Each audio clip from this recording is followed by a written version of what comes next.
Des déclarations qui entretiennent la confusion. Les trois principaux partis grecs ont été reçus par leur président pour tenter de former une coalition et éviter de nouvelles élections. Cette première réunion a abouti à une impasse selon les socialistes. Les conservateurs accusent, eux, la gauche radicale de refuser de participer à un gouvernement de coalition. Les pompiers accusés de viol ont été suspendus de leurs fonctions. Ils sont 12 à avoir été mis en examen et l'un d'eux a été incarcéré dans l'enquête sur un viol et des violences qui secouent la brigade des sapeurs-pompiers de Paris.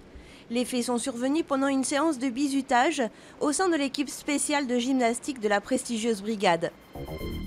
Des écrivains à la tête de milliers d'opposants à Poutine. Une foule de moscovites ont participé à une promenade de citoyens, sans slogan ni pancarte, à l'appel de plusieurs romanciers russes, dont Boris Akounine et Ludmila Ulitskaya. La présence policière était quasi invisible, bien qu'il s'agisse du rassemblement le plus important depuis l'investiture du président si controversé. Aurélie, une escort girl, conteste les accusations de viol en réunion contre Dominique Strauss-Kahn et trois de ses proches dans l'affaire du Carlton de Lille. Une prostituée qui participait à une soirée libertine à Washington assure avoir subi de la part de DSK des actes sexuels non consentis. Nouveau rebondissement, j'étais là, cette histoire c'est du bidon, assure Aurélie dans les colonnes du Parisien. Ni bombe, ni pochoir, mais plutôt des aiguilles et de la laine.